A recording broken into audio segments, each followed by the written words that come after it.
Good morning बच्चों। कक्षा 12 के सभी छात्र छात्राएं ध्यान दें।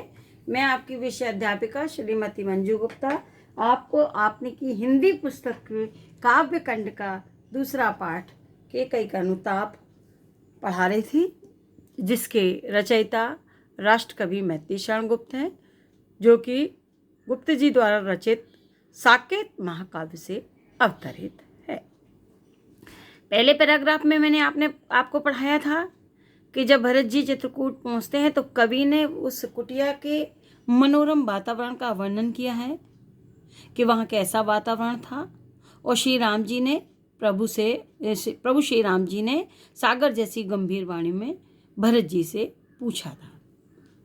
आगे देखिए, राम जी कहते हैं, हे भरत भद्र अब कहो अभीस अपना।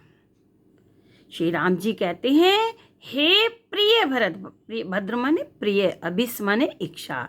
हे प्रिय भरत, अब अपने हृदय में व्याप्त इच्छा को मुझसे कहो, अपने हृदय में व्याप्त मनोकामना को व्यक्त करो। सब सजग हो गए भंगुआ ज्यों सपना। श्री राम जी की वाणी को सुन करके वहां बैठे हुए सभी लोग ऐसे सजग हो गए मानो कोई स्वप्न देख रहे हों और उनका स्वप्न भंग हो गया हो और वे जागृत हो गए हों। सभी श्री राम जी की वाणी को सुनकर ऐसे सजग हो गए। आगे देखिए, जब श्री राम जी ने भरत से भरत की इच्छा के विषय में पूछा तो दुखी होकर भरत श्री राम जी से कहते हैं, हे आर्य रहा क्या भरत, अभी मिल गया अकंटक राज्य उसे जब तब भी।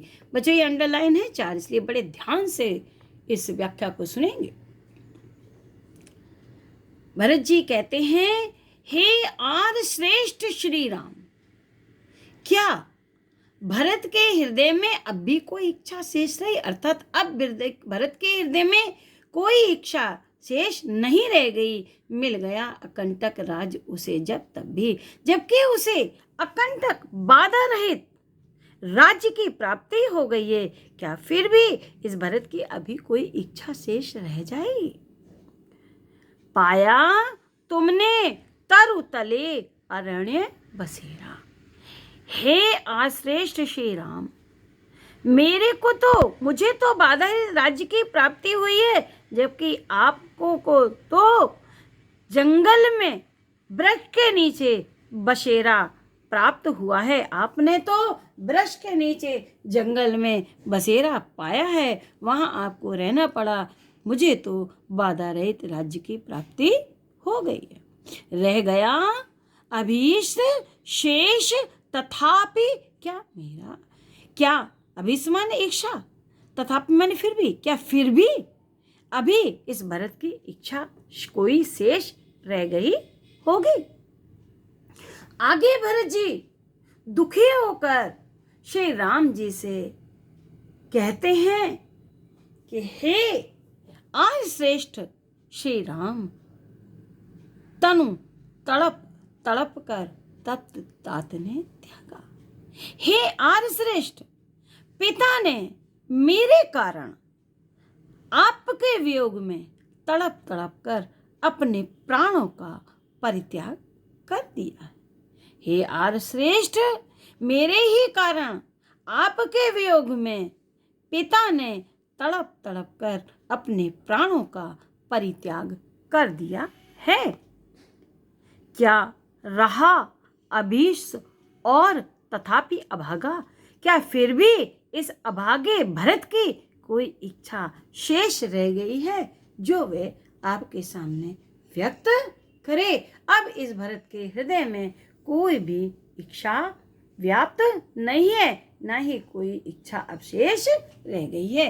बच्चों आज यहीं तक पढ़ा रहे हैं, इससे हम कुछ प्रश्न पूछेंगे जिसको आपको करना है। वह प्रश्न इस प्रकार है।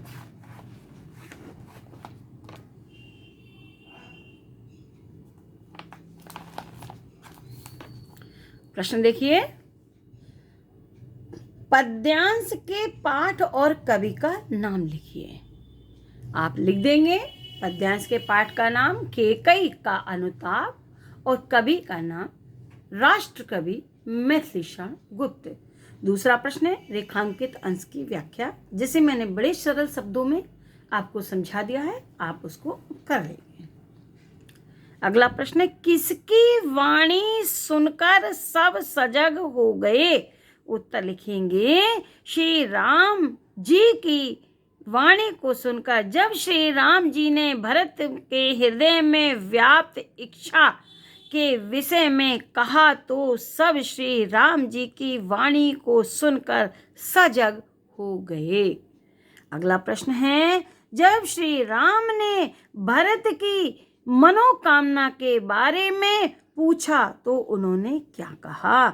उत्तर देखें जब श्री राम जी ने भरत की मनोकामना के बारे में पूछा तो दुखी भरत जी कहते हैं कि हे आर्य श्रेष्ठ, मुझे तो बाधा रहित राज्य की प्राप्ति हो गई है, जबकि आपको जंगल में वृक्ष के नीचे बसेरा प्राप्त हुआ है। क्या फिर भी इस अभागे भरत की कोई इच्छा शेष रह जाएगी।